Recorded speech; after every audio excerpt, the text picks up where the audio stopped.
అసలు నెయ్యే లేకుండా కెమికల్స్ కలిపి తిరుమల లడ్డూను అపవిత్రం చేసిన జగన్ ప్రజలకు క్షమాపణ చెప్పాలని మంత్రి నిమ్మల రామానాయుడు డిమాండ్ చేశారు.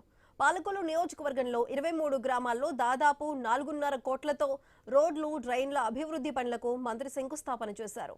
నెయ్యికి, పన్నీర్కు తేడా తెలియని వాళ్లు కూడా మాట్లాడుతున్నారని ఎద్దేవా చేశారు ఆయన.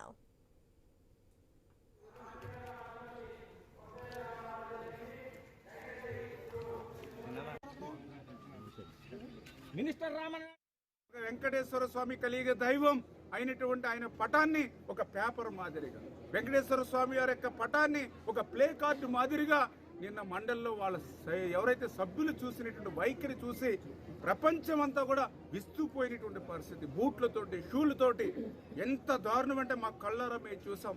ఒక ప్లే కార్డు మాదిరిగా, ఒక కాగితం మాదిరిగా వెంకటేశ్వర స్వామి పటాన్ని తీసుకురావడమే ఒక తప్పు, తెచ్చినటువంటి పటాన్ని కూడా ఒక పేపర్ మాదిరిగా చూస్తూ మరి వెళ్తూ కూడా ఆ టేబుల్స్ మీద పేపర్లని, ప్లే కార్డులని ఇసిరినట్టుగానే ఆ పటాన్ని కూడా ఆ టేబుల్స్ మీద ఇసిరి బయటికి పోయారు అని అంటే మరి వెంకటేశ్వర స్వామి పట్ల కానీ, తిరుపతి తిరుమల పట్ల కానీ వైఎస్ఆర్సీపీ అడుగుతూ ఉన్న ఇవాళ జగన్మోహన్ రెడ్డిని కూడా, అంటే తిరుపతి వెంకటేశ్వర స్వామి వారి యొక్క వైఖరి మీ వైఖరి ఇది, వైఎస్ఆర్సీపీ పార్టీ వైఖరా అని చెప్పి ఈరోజు ప్రశ్నిస్తూ ఉన్నాం.